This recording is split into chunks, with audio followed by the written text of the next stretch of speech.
Hello and welcome to Season 2 of Inside the Therapy Room. I'm your host, Sam Zellers. I'm a registered therapist, a wife and a fur mama, and I'm passionate about breaking down the barriers and stigma attached to therapy.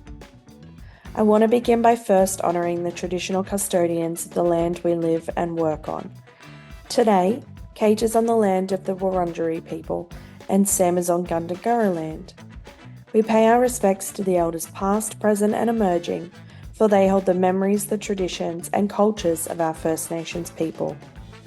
We must always remember that the land below our feet is, was and always will be Aboriginal land. You may notice that this season has more than the usual 10 episodes. That's because Inside the Therapy Room is finishing up. But don't worry, there are still 3 more to come. Today I'm chatting to Kayte Kitchen. Kayte combines her background in teaching, counselling and horticulture to provide and facilitate therapeutic spaces in nature. Through mindfulness skills, sensory experiences and horticultural activities, Kayte tailors each session to the client's needs and goals, allowing nature to hold, heal and teach. Today's episode is all about horticultural therapy. We hope you enjoy joining us inside the therapy room. Welcome, Kayte. Thanks for joining me. Lovely to be here, Sam. I am excited about this episode. I obviously got your details from Matt, our forest therapist from season 1 of the podcast.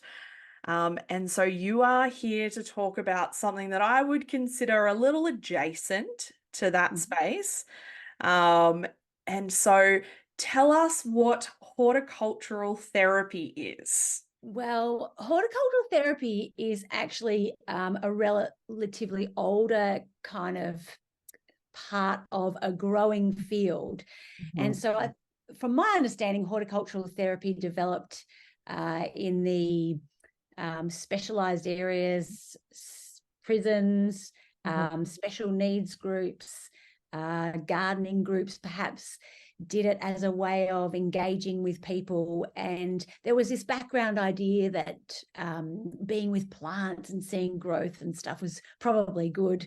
And so I think it was for specialized areas in the main, but we've really seen it expand, and there's a lot of different names for it now. Yes. But yeah, it's essentially connecting people with nature. Yeah. Okay. And so what drew you to this type of therapy? So I've got a background in teaching and counselling, and I worked in schools, and I left that to become a mum and did that for quite a few years. And then I actually went on an Ignatian Catholic retreat, and it was a stillness retreat.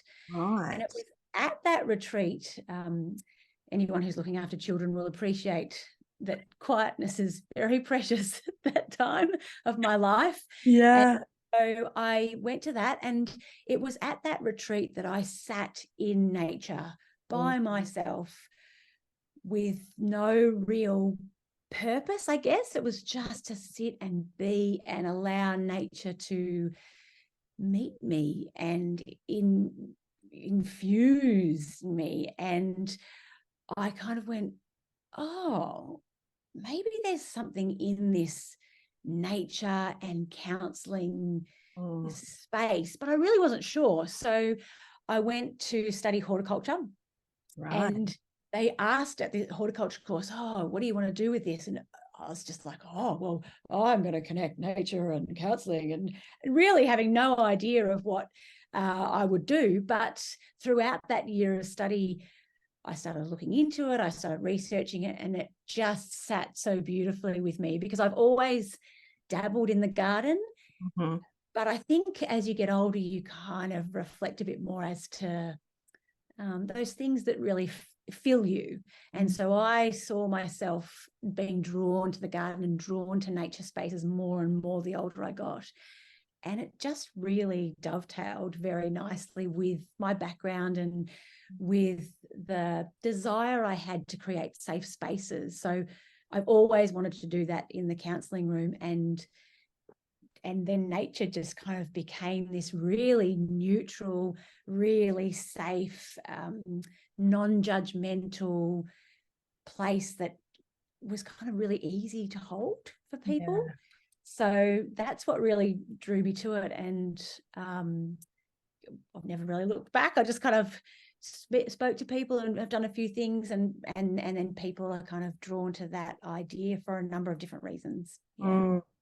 I can hear just in the way that you talk why you and Matt connected, because the way that you talk about nature is that it is just this delight in the world that it reaches to a part of our being that can't happen with just words or with another human.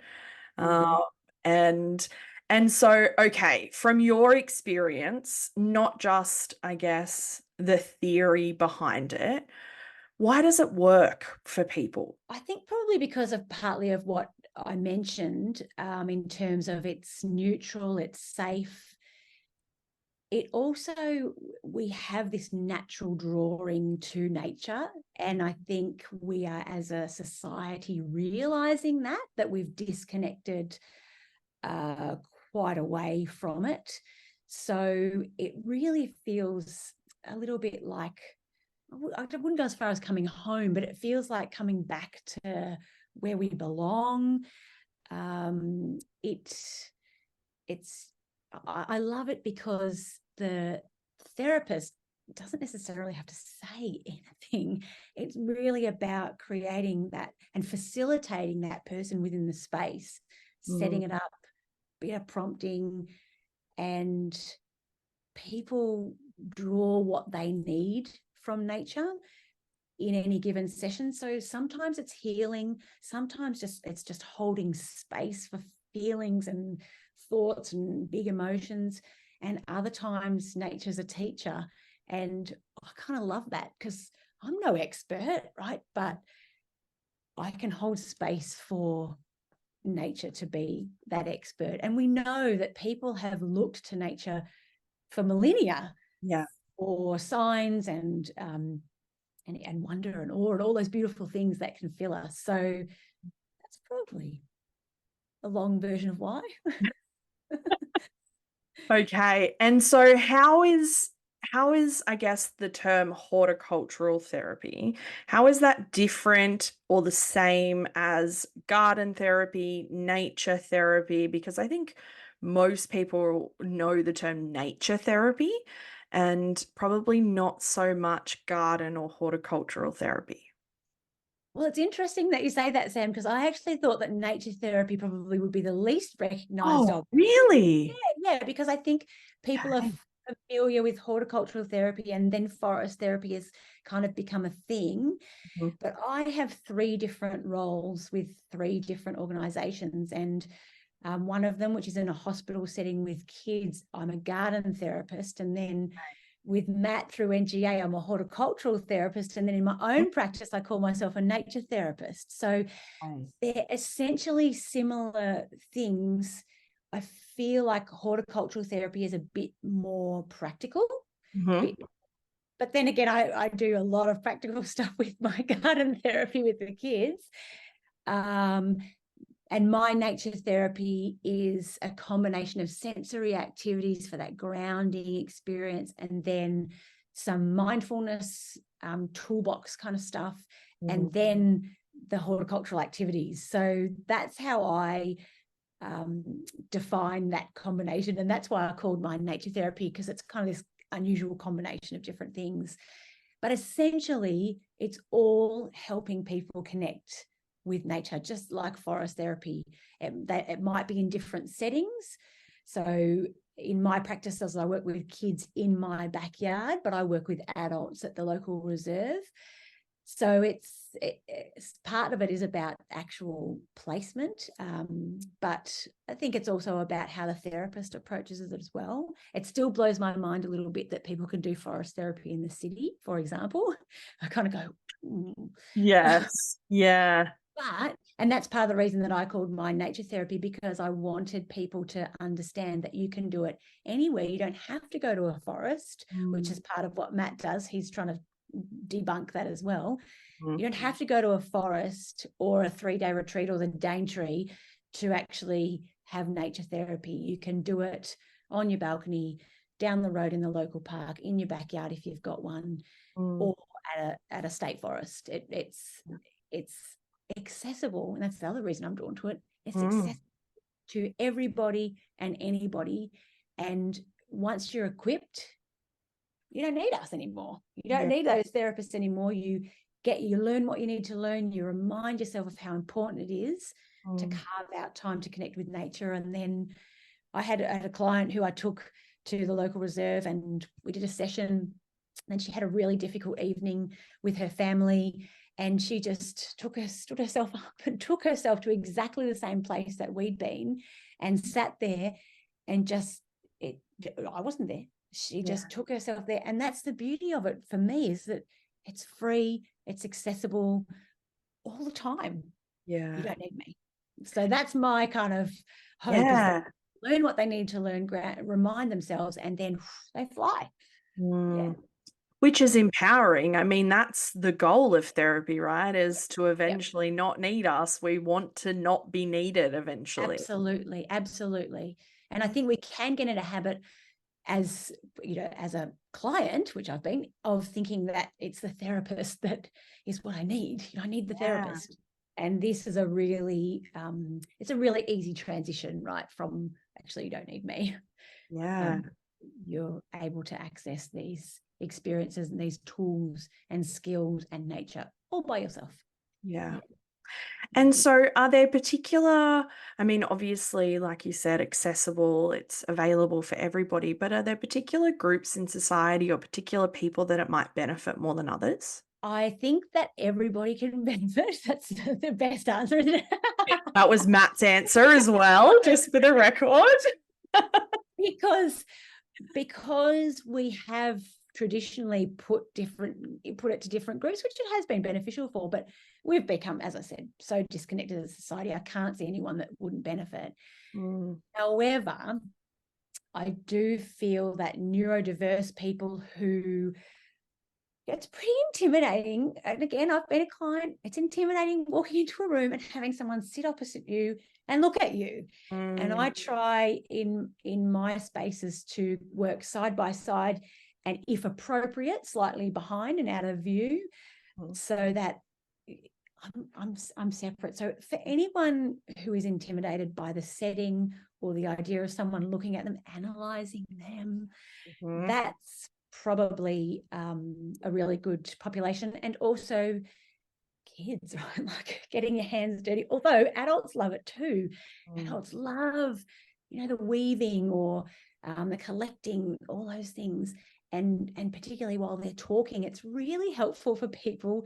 And I mean, that's most people, right? Just like, look at me, always moving my hands, having something to do while you're often anxious, talking about things. So I use a lot of tactile stuff in my sessions. So yes, A is everybody, but B is probably those. Well, see, I've got a few adult women who just need respite from life. So I would say anyone who needs respite from life, come and use me as your excuse to sit and exhale. And for some reason in nature, it just feels a little bit perhaps more justifiable maybe to sit, as opposed to sitting in a room and just you sit there, expert, I just need to breathe. I don't know whether that's a bit less justifiable in people's head. I'm not sure. But, I mean, I think even as soon it's just less clinical in my head. It's less clinical than sitting in a room.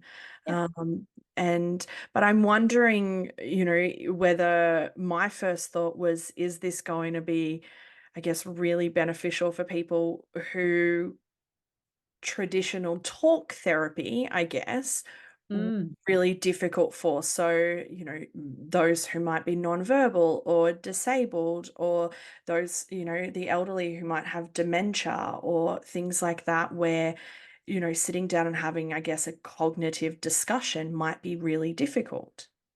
Absolutely. And I often probably that one of the biggest questions I ask people to do is to reflect on the experience of whatever we have done. And I will say to them, you can reflect that verbally, or you can reflect that in a picture form, or you can just reflect that in your own mind. You don't have to actually say anything. So it really is easy to do for people who actually want to say things out loud. They're doing the processing, they're doing the work. We've created that safe space to do that. It doesn't have to involve any words. Yeah. Which I do love about it. I really do love about it. And I guess that probably brings up for me, Sam, a really important point about working with trained therapists. Mm-hmm. I think it's really important. And because it's a growing and expanding field, there are opportunities for people who love gardening to say, oh, I'm a garden therapist, because they love gardening and they also think that nature is therapeutic, which it definitely is. I think it's really important to make sure that people are really wise about who they see and what qualifications they have, because holding that safe space is crucial for excellent experience, and having an understanding of the therapeutic relationship and creating that and facilitating a safe space and an effective space really needs to be done by a trained professional. Yeah. So that would be an encouragement to any people who are listening and watching to just keep that in the back of your mind, that it is not a recognized profession enough that people can't just say, oh yeah, I'm a horticultural, I'm a garden therapist. Yeah. I've been working in my garden for 50 years and I'd love to help people. Yeah. And I guess, it's a really important point to distinguish nature as therapy and nature therapy, right? There's a distinguish there. Yeah, there is. And I kind of go, and this is one of the things that a lot of people believe, is it's just kind of fluff. Anyone can go into nature and it's therapeutic. Yes and no. Yes, it is. And I would encourage people to do that, absolutely. However, there is that distinguished point about nature therapy being something similar but different. Yeah. Yeah. Okay, so take us inside the therapy room or outside the room. We've had a little giggle about that already, haven't we? In this instance, and what actually happens in a session with you? Yeah. Okay. Well, Sam, are you a child or are you an adult? Well, What do you want let's start with a child, and then we'll move to an adult. Yeah. Okay. I'll age really quickly. You don't want to do Benjamin Button and go. No. So the garden is really good in terms of creating rapport. So people, they come to my backyard or my front yard, and we have a look around, and I just see what interests them. I have a whole lot of stuff laid out we've got a little bit of lawn, a whole lot of interesting bits and bobs, sticks, and all sorts of nature objects. And oftentimes I will chat with the parent whilst the child just does their own kind of play, and we just sort of watch them. So that'll help me to gauge A, what they're interested in, and B, what the parent thinks that they need. And so we will often do something around listening or looking, or we've done seek and find colour wheels, and we've done watching butterflies or making up. A lot of kids I love tapping into their imagination. So we'll find an insect or a bug in the garden, and I'll say, tell me their story. So they'll tell me a bit of a story about who they are, and name them and all that sort of stuff. So part of it really is a lot of kids don't realize that the garden is an interesting and wonderful place to be. So that's part of what I try and do every session, really, is help them to look and listen and feel and kind of get curious. And so, because I'm a curious person, so we get curious together. So it'll be a sensory kind of exercise.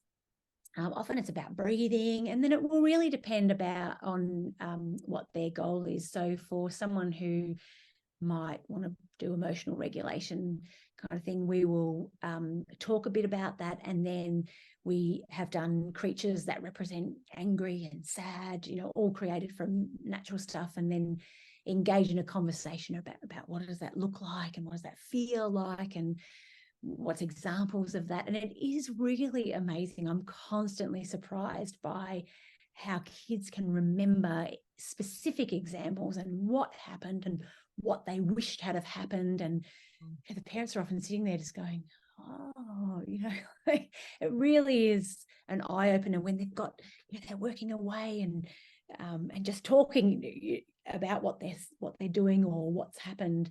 So it's really hands-on. And we've created lizard lounges, and we've created all sorts of weird, wonderful things, sometimes from what they've collected or sometimes what I've given them. We often do stuff with water. So yeah, that's all because it's summer. There's lots of water involved at the moment.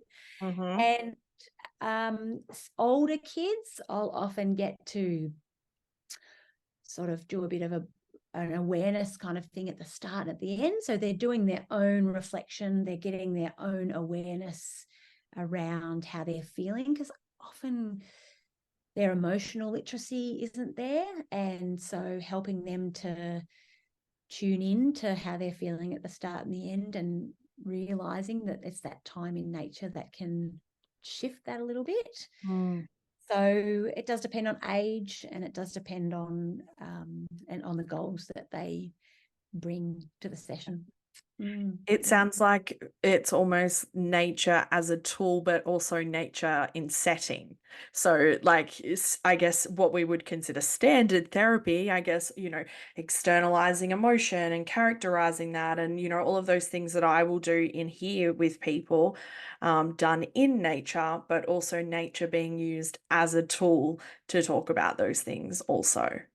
Yeah, it's the great teacher. And I ummed and ahed about whether I would use my own backyard and whether there was because obviously as a therapist, we know that there are a few issues with that.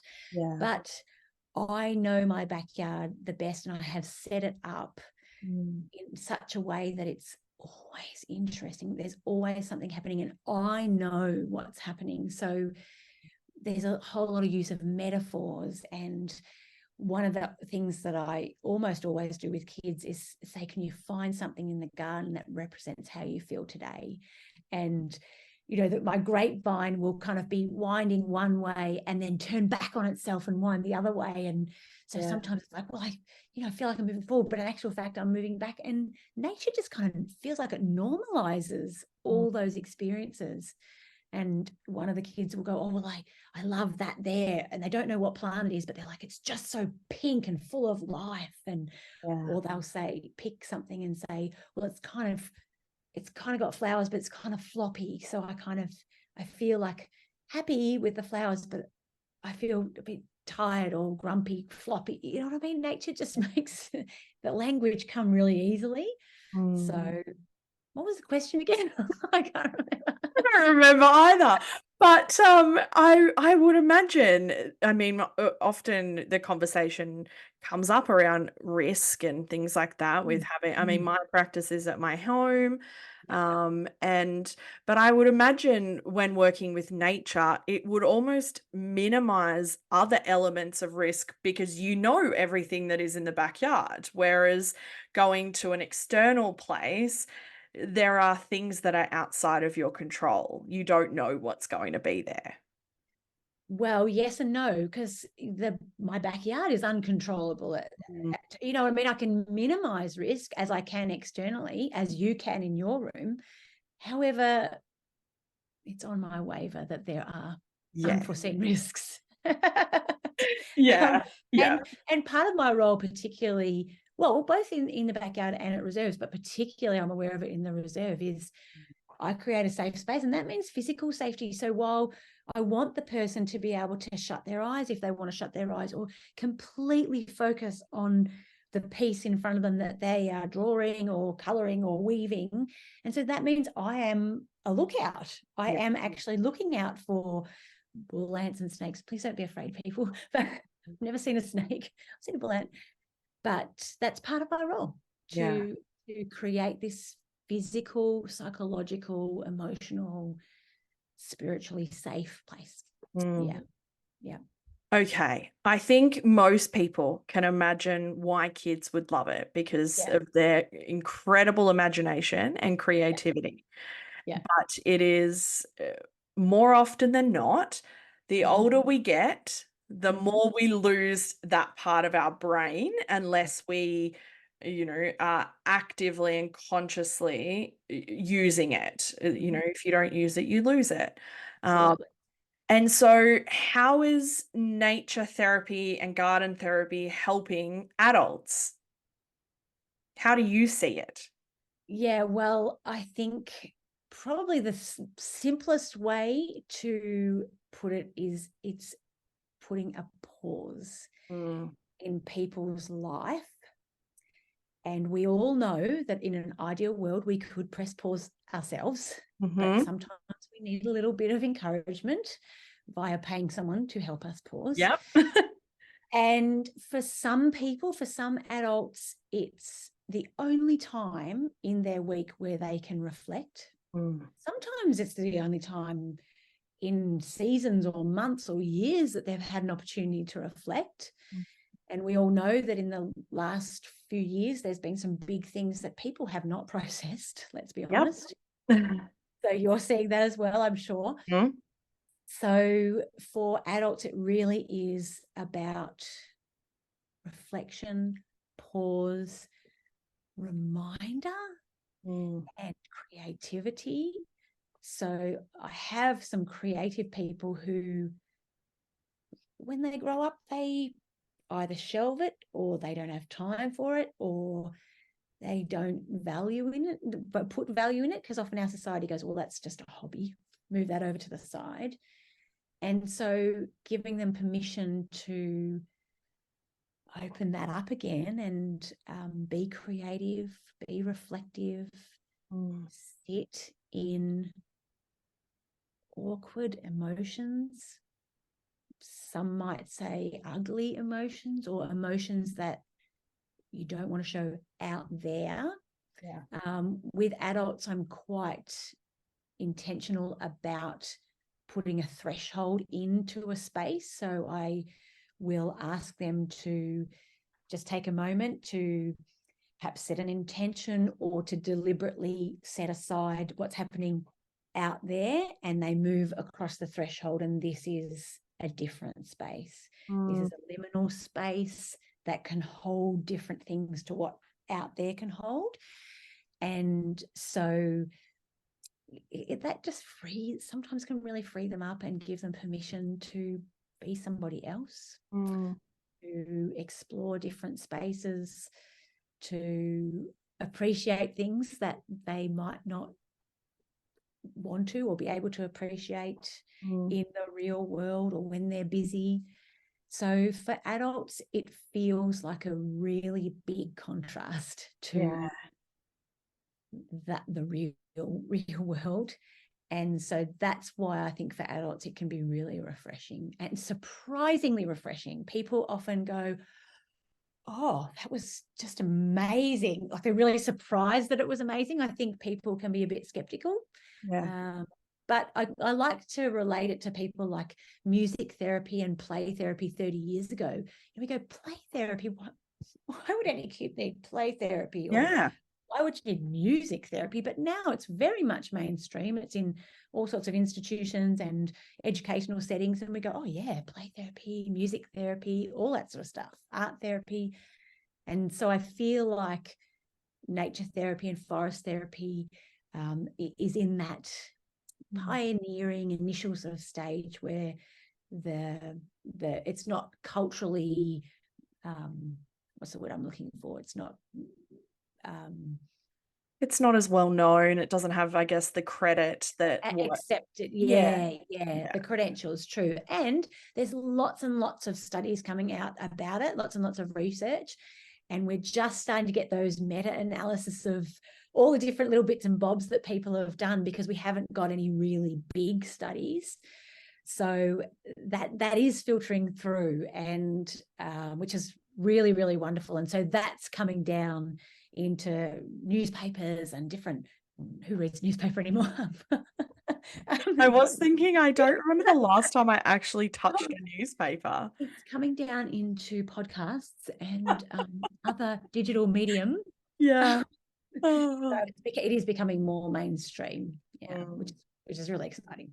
Yeah, absolutely. Do you find that adults find it difficult to tap into that left side of their brain, that imaginative side where, getting in, and I'm sort of imagining like getting down and dirty with literal dirt, like, but Yeah. did you find that there is a bit of a barrier to start with where, it's not as automatic as it is with kids? So look, to be frank, I don't get adults to dig down in the dirt yet. But Sam, maybe when you come down, I'll try it with you. Righto. So I'm really have to be really aware of where people are at. So we do sit in a chair. I take a chair with me to the reserve because not everybody wants to sit on the ground and get really raw. So that really does progress. And again, this is where a therapeutic background is really important, because you don't know if it's going to get really practical and really tactile and dirty, or whether it's going to move into more of a processing and a need to talk through things and a need to find resolution, or a need to, bring things to a conclusion before the end of the session. That's a skill in itself when you're doing practical stuff and you're out in the middle of the bush. Not leave people hanging if they have opened up and been raw. So it really, again, comes back to the client's goals and what they're hoping to achieve and their level of curiosity and their level of comfort. So I'll often say, hey, we're going to stretch things a bit today, and I'd like you to, perhaps listen to the trees. So that can kind of be something that, or you encourage them to touch and smell. Yeah. Not on my watch, you can't taste in the bush. Do that in your own time. But yeah, so you really got to gauge how comfortable people are, how aware of themselves they are. So, and that can be really done. Like I did a taste sensory exercise where I got a tomato from my garden, but took it to the reserve for one of my clients who's an adult, and just, they explored taste with a tomato, and it was really cool, really fun. And again, just opens their mind to, because it's nature, right? To just how, for her, it was, I never really thought of taste as something that I could enjoy, or I'd forgotten, probably not never really thought, I'd forgotten that taste is a sense to be explored and enjoyed, because it's just like, just get it down and get on to the next thing. So it really does. And you can gauge from those sensory exercises how comfortable people are. But I do like to push my clients and try to gently push, just to see what comes up and how nature talks to them. And and as I say, it's a really exploratory place. So I've got to be really careful. But people probably are coming to this type of therapy because they might have tried something else and it hasn't worked, or because they are curious. So sometimes, it often is a good match. Yeah. And so if we use, I guess, the term garden therapy instead of nature therapy for a second, I really know what that is. Are you actually gardening? So the term garden therapy is for a role that I do 3 days a week in a hospital, and we work with children there. So yes, oftentimes we are gardening. However, there are a lot of restrictions around that. So we've got children who physically are restricted. We've got, for a number of different reasons, it can be rehab, it can be eating disorder issues, it can be even the sunshine. We can't work in parts of the garden when it's 37 degrees. So that's where it really is a combination of nature-based activities, tuning into nature as a way of calming, as a way of separating from the hospital setting. So my experience, this is the only experience I've actually had or heard of actual garden therapy. I don't know whether you've heard of lots of other garden therapies. I hadn't heard of No. any other. So when they said, you know, when I went for the role as garden therapist, I'm like, I'm sure it's something that I could do because I am a Yeah. horticultural therapist and a nature therapist. So, but it really does highlight that it's new and emerging and people are kind of naming it what they want to name it. And that's where qualifications are really important. Yeah. Yeah, absolutely. Mm. Okay, so we are at the point of every episode where I ask you what myth about you can do nature, horticultural, garden therapy combination, but what myth or misconception are we smashing about this space? I think the main one is that it's a bunch of fluff and that everybody can do it, anybody can do it. So why would we need to pay for it? Or why would we need someone to help us to do it? That's probably the biggest myth that I would love to debunk on your show, because it's unhelpful, really, isn't it? Yeah. I think we can, and I guess for people hearing this, if you feel inspired and you don't think you need a therapist, yay! Mm-hmm. Most of us therapists have got more clients than we can see. So if you can go out and get your nature therapy, there's lots of stuff online for you to do your own nature therapy in your own time. Go for it. I'm a huge fan. It's really important, and teach your friends and family, and particularly kids, incorporate in your life. Talk about it in your conversations about how important nature is for you and how you just went and had 30 minutes down the park and breathe deep breaths and listen to the sounds. If you can do that, great. I am wrapped. There's a whole bunch of people for whom that is very difficult for a whole range of reasons. Yeah. And they are the people that probably need some help with it. And that's what I'm here for. So that's probably the biggest myth that I'm aware of. I would agree. I think and I think we have to remember also that like all of the stuff that people would normally take to therapy, all of the trauma, all of the emotion, all of the mental health, all of the stuff that we carry around is there whether you're in a physical room like I am, or whether you are in the forest or in a garden or at a park, it's still all there. And so it is important that, you know, the person that you are doing that with is trauma informed and knows what they're doing and is educated in the therapeutic world, because all of that stuff is still there. And particularly, I'm thinking for those who have trauma, it is, you know, sitting and doing deep breathing and just being still and silent can actually be really scary and can bring up a lot of stuff. And so if you are not with somebody who, like you said, can hold that space, then that can be really damaging for somebody and really re-traumatizing. Absolutely. Absolutely. And I think we've got to be really, really careful. Yeah. It does make me think of, Sam, people who have a spiritual element to their life and want to tap into that. Nature is a really easy way to tap into that without any of the baggage that can sometimes come with spirituality too. So that's another thing to Absolutely. remember as well. Thank you so much for joining me. My absolute pleasure, Sam. And if people are listening and not watching, Kayte is surrounded by plants also, which is just very apt. I did want to be outside, but my internet connection is not strong enough to talk to you on a podcast outside. But ideally, yes, Sam, I would have been outside. Yeah, I mean, to be fair, aside from the walls, it's very lush and green. So if people are listening, jump onto YouTube and you will see that there.